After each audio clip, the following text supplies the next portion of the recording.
Welcome to Heartglow CEO, where high achievers evolve into purpose-driven powerhouses. I'm Casey Rossi, your integrative leadership coach. Join us to break free from people-pleasing and burnout, exploring mindset, embodiment, and soul alignment. Discover expert insights, success stories, and actionable tips for holistic wealth on your terms. This is where transformation meets the modern female leader. Let's go. Harnessing intuition, the power of inner guidance in business success. In this episode, we are exploring the profound impact of intuition, not only for business success, for conscious leaders and entrepreneurs, but I guarantee that even though you may not be a CEO or solopreneur, that you will benefit from this, because we are going to dive deep into the ways that intuition can guide pivotal decisions, enhance personal well-being, and lead to greater fulfillment. Alongside practical techniques and inspiring stories, I will share a heartfelt poem that speaks to the physical and emotional symptoms often experienced by driven individuals and how they serve as messengers guiding us toward deeper self-awareness and holistic health. All right, so we're going to start out with this powerful poem. The author is unknown, but I first heard it from psychologist and meditation teacher Tara Brach. These words speak to the very core of our being and the messages our bodies send to us. So get cozy. It's a little bit longer of a poem, but it is completely worth it. It is titled Felt Sense. I am the pain in your head, the knot in your stomach, the unspoken grief in your smile. I am your high blood sugar, your elevated blood pressure, your fear of challenge, your lack of trust. I am your hot flashes, your cold hands and feet, your agitation, and your fatigue. I am your shortness of breath, your fragile low back, the cramp in your neck, the despair in your sigh. I am the pressure on your heart, the pain down your arm, your bloated abdomen, your constant hunger. I am where you hurt, the fear that persists, your sadness of dreams unfulfilled. I am your symptoms, the causes of your concern, the signs of your imbalance, your condition of dis-ease. You tend to disown me, suppress me, ignore me, inflate me, coddle me, condemn me. I am not coming forth for myself, as I am not separate from you. I come to garner your attention, to enjoin your embrace, so I can reveal my secrets. I have only your best interests at heart as I seek health and wholeness by simply announcing myself. You usually want me to go away immediately, to disappear, to sleep back into obscurity. You mostly are irritated or frightened, and many times shocked by my arrival. From this stance, you medicate in order to eradicate me, ignoring me, not exploring me. That is your preferred response. More times than not, I am only the most recent notes of a long symphony, the most evident branches of roots that have been challenged for seasons. So, I implore you, I am a messenger with good news, as disturbing as I can be at times. I am wanting to guide you back to those tender places in yourself, the place where you can hold yourself with compassion and honesty. If you look beyond my appearance, you may find that I am a voice from your soul, calling to you from places deep within that seek your conscious alignment. I may ask that you alter your diet, get more sleep, exercise regularly, breathe more consciously. I might encourage you to see a vaster reality and worry less about the day-to-day fluctuations of life. I may ask you to explore the bonds and the wounds of your relationships. I may remind you to be more generous and expansive, or to attend to protecting your heart from insult. I might have you laugh more, spend more time in nature, eat when you're hungry and less when pain or bored. Spend time every day, if only for a few minutes, being still. Wherever I lead you, my hope is that you will realize that success will not be measured by my eradication, but by the shift in the internal landscape from which I emerge.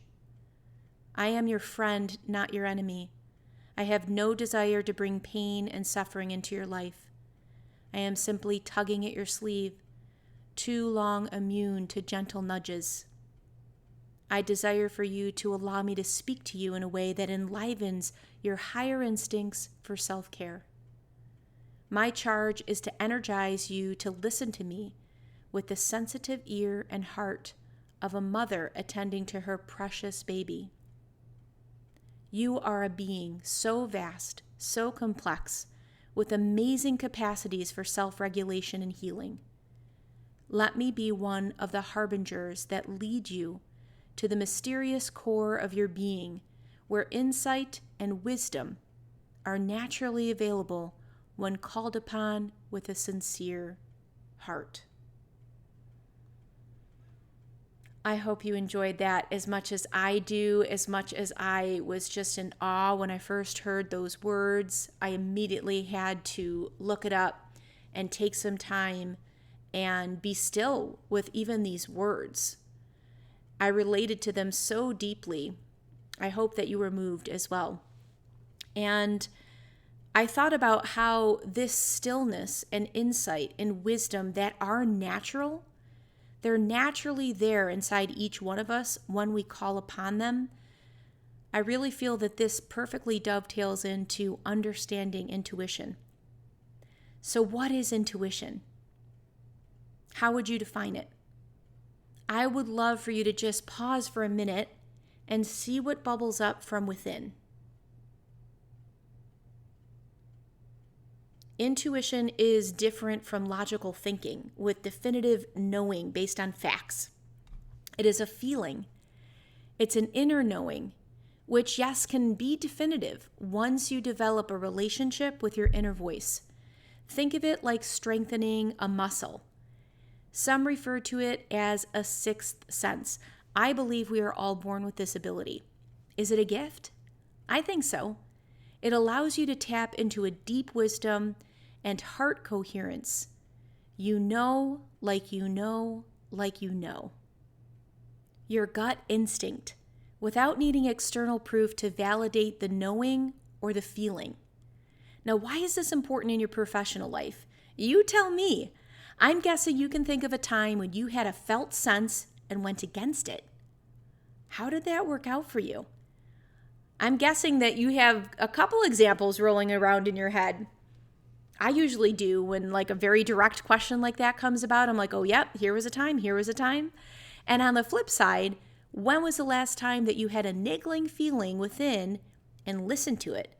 Maybe not even fully 100% knowing why, but that in the end, you were so glad that you trusted yourself. I mean, it could be something like getting a bad vibe from a potential new hire, and then a couple days later, maybe you find out something of their past that really wouldn't have been aligned with your company culture. Or it doesn't always have to be something where it's like, oh, wow, I dodged a bullet. It could be that your perfect right match appeared a couple of days later because you knew you needed to pause. So a lot of different directions it can go in. It could be a timing thing, tuning in on the best time to have a difficult conversation, ask for that raise, or take time off based on a feeling when you just know that you need to charge your inner battery. So tuning into your inner voice, it allows you to lead better, build trust, and make better decisions. That's the short list. And I don't know about you, but my hand is raised like, yes, please. I would love to lead better, build trust, and make awesome decisions. Yes. For me personally, I tune into my intuition every single day. In the beginning of business, this is going back maybe 33 years ago, I did not have a relationship with my embodied voice. The feeling was very willy-nilly, flying by the seat of my pants, and the quote-unquote strategy, at best, was hope. Can you relate?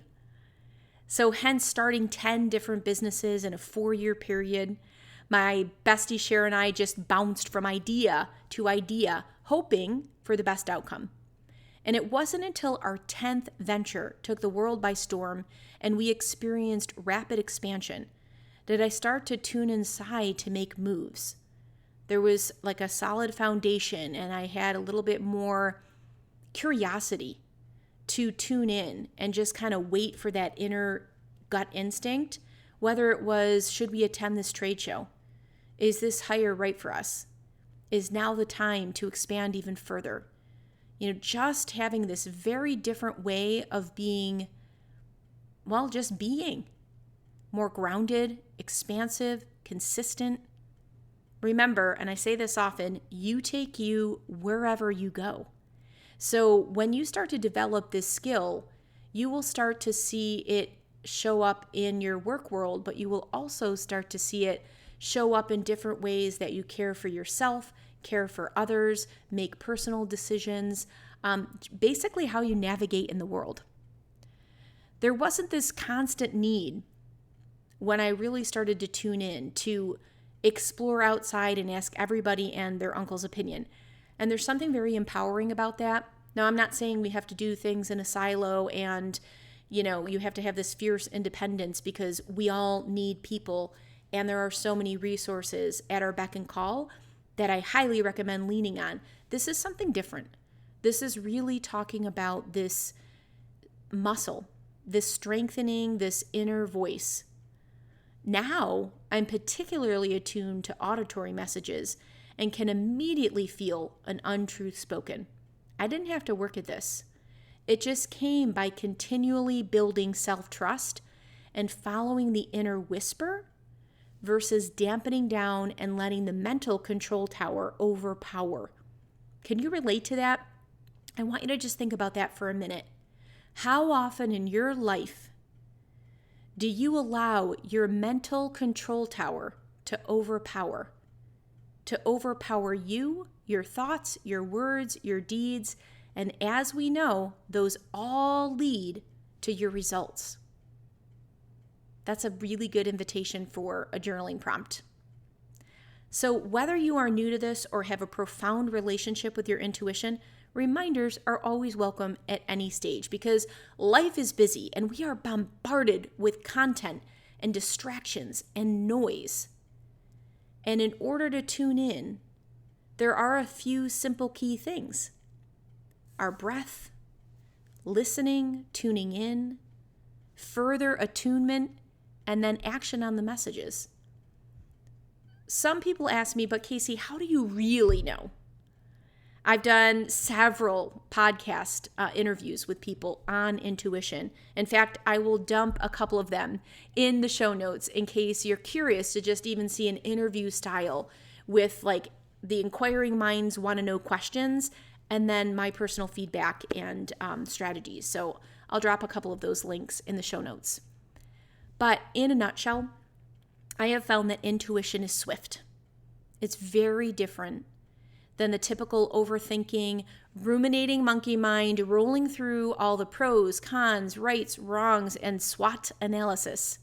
It's quick, real, raw, and may not make perfect sense in the beginning. And that's where the trust comes in. It's a dance, a practice of building trust with your gut, and trust me, it will serve you. What is essential to know is that in order for your inner wisdom to have a chance, it needs space, quiet, and attendance. You have to slow down long enough to quiet the noise and turn inward. That's it, right? You don't need a whole 10-step process. It's very simple, but we do have to be intentional about it. So I'm going to give you a few steps just in case this is absolutely brand new. And that's perfectly awesome. We start where we are, and then we just approach ourselves with space and grace. So very simple mindfulness, meditation to build your intuition. So just find a quiet space, wherever you're going to be comfortable. Turn off all your beeps, buzzers, phones. You may want to set a timer, but absolutely not necessary. But some people like the comfort of setting the timer on their phone for 2 minutes and maybe gradually increasing that as they feel more comfortable. Whatever feels good to you. If it starts to feel like a pressure to have a timer, you just skip that. If it feels like, I don't know how long I'm doing this, I'm feeling weird about it, you can just set the timer. So whatever feels good for you. You just want to get really comfortable in like a really open-hearted position, straight spine. You could rest your hands in a comfortable position. You don't have to sit cross-legged. It's you can let all of the formalities and shoulds drop away and do what feels good to you. Even asking yourself, what is the best posture for me to tune into me? That could be a really cool way to just drop in versus having a to-do list on how to do this. Are you catching my vibe? So you can close your eyes, because when we start to shut down our outer senses, we can really start to tune in a little bit easier to the inner. So when we take out the eyes, that's one sense. When we take out additional external noises, now we're shutting down another sense. And so you can really start to harness some of those other inner, maybe less utilized senses. That's a really nice way to start dropping into the breath. See how it moves in and out of your heart space. And then you can just observe what happens. And you know that thoughts will inevitably arise, right? Don't fight it. Just let them pass through, just like clouds in the sky. If you were ever, fond of that, where you lay on your back in the grass and it's a sunny day and you're looking at the clouds and they just float by so effortlessly. That's how we want to approach our thoughts, which are just going to arise. You can let them pass on through. You don't have to get attached to them or make a story. You can just bring your focus back to your breath each time you notice your mind wandering. And then just tune into yourself. Pay attention to any sensations in your body. You may notice areas of tension or discomfort, and you can just breathe into them. Give them permission to relax and release. And all through this time, as you continue practicing this mindfulness meditation, you'll just start to become more attuned to the subtle signals and the feelings within you. You won't even have to try. It'll come just really fluidly. And over time, this heightened awareness will help you recognize and trust your intuitive insights. Sound like a plan? I'm so excited for you to practice this. And, for me, and I think for many people, it really helps to know, the why bother question, why put the time and effort in? When there are so many demands and there's such a big to-do list, and we're really attracted to the shiny things, whether it's a new Netflix series or our inbox or the social media scrolling. So, why is this going to be sexy enough for me to say no to those things in order to carve out a little space for this? And here are just a couple of things. It's going to enhance your awareness. It's going to help you drop into the present moment, making it so easy to notice subtle signs. Now, why would that be interesting? If you could have higher situational awareness and increased emotional intelligence, how would that help you at work? How would that help you as a leader? How would that help you as a partner? What would it do to change your motherhood? I mean, something that sounds so simple, like it enhances awareness, you could poo-poo that. But when you dig in of when I'm right here, right now in the present moment, and because of that, I can easily pick up subtle intuitive signals, that is a game changer. Also, we know that it reduces stress. Calming the mind, using meditation, reduces stress and anxiety, which can cloud your intuition. And I don't know about you, but I don't know anyone that would not welcome stress reduction, because that is a whole nother podcast episode because there is a cascade of biochemical disturbances that happen when we're in stress and our cortisol level is high and we constantly go into fight and flight. I'm not going to go off on a tangent, but just trust me when I say that by calming the mind, meditation reduces stress and anxiety, which we know can cloud your intuition. It also improves emotional regulation. It helps you manage your emotions better, so you're not going to go from 0 to 60. There's a little bit more balance, which allows you to make clearer, more confident decisions. Again, one of the biggest things I help my executive clients is with the decision-making piece.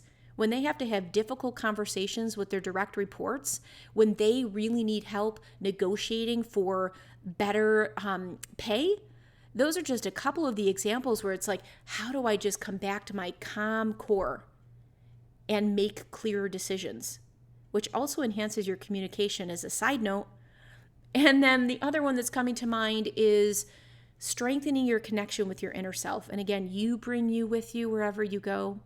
So regular practice deepens your connection with you, fostering a stronger, more reliable sense, not only of yourself, but of these messages that are just really there for you. They're there for you. You don't have to work hard for them. That's the other thing. Sometimes when I see new meditators, they have their eyes closed. They're focusing so strong on their point of focus that their brow is all furrowed and they're just like, their shoulders are up to their ears and they're like, I can't see anything. Okay, take a breath. Relax. Allow it to come to you. This is nothing you have to force. It will bubble up. Just soften. So by dedicating just a few minutes each day to a mindfulness meditation, you can significantly enhance your intuition, which we've already shared leads to more insightful and aligned decisions in both your personal and professional life. I want to put a little caveat here.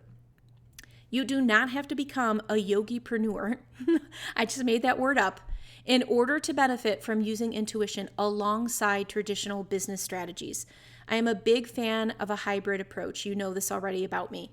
The sharp, tried and true business practices mixed with that spark of magic that only comes from within your soul. This combo will make you unstoppable.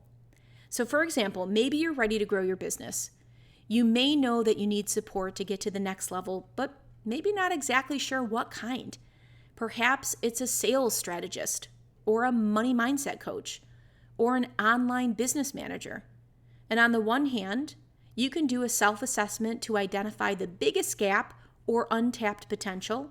Awesome. Hello, spreadsheets, metrics, pros, cons, research, reviews.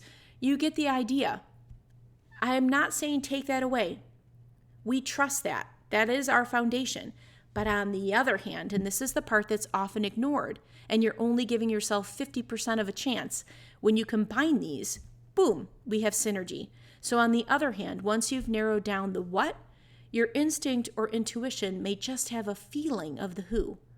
That gut instinct, the vibe check, an inner knowing of this is the best match for me. Does that make sense? I just want you to see how they work in tandem.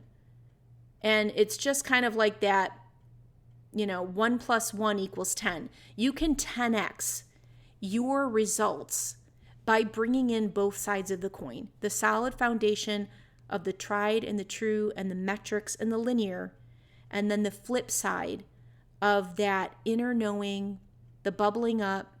It is more passive, right? Where it's just going to come. It floats in. I'm going to give you another personal example. Last year, my partner and I were having some relationship bumps. We agreed to start couples counseling. And so I researched, I read reviews, I scoped website after website, and then I stumbled on a conscious uncoupling coach. Now, at first it seemed totally counterintuitive to pick an expert at helping couples break up when our intention was to strengthen our love bond. But my intuition was really strong. And it was like, nope, this is the woman for us. And we went for it. And 9 months later, she's been an excellent partner for us to play this big, courageous game of love. Thank you, Heart Wisdom. All right, back to you. What is your next step after listening to this? What are you pulled to? Are you excited to start deepening your relationship with your inner voice? The mindfulness meditation is just one example of doing so. I want to put a little asterisk here. It could be as simple as just taking a breath and asking your inner self to allow the greatest truth to arise. Then pause and listen. Don't get tripped up that you need an app, the perfect relaxing music soundtrack, or even verbal guidance. This is about you, developing a relationship with you. You get to make the rules, and what bubbles up might surprise you. Enter in with an open and soft mind. Release attachment to the outcome, because even though intuition is powerful, my invitation is not approaching it like it's a magic 8-ball that will pop out the perfect answer when you shake it. Deal? All right, again, I am so excited for you to practice and play. I truly mean when I say DM me with what you experience. This stuff lights me up like no other, so I am all ears. Thank you so much for joining me on this journey of self-discovery and business empowerment. Remember, your intuition is a powerful tool. Listen to it, trust it, and let it guide you to your highest potential. In our next episode, we'll be exploring the art of mindful leadership and how staying present can revolutionize your approach to leading a team. So stay tuned for that. And as always, if you found this episode helpful, leave a quick review at lovethepodcast.com/brilliance. It really helps to support me and the show. Until next week, breathe joy.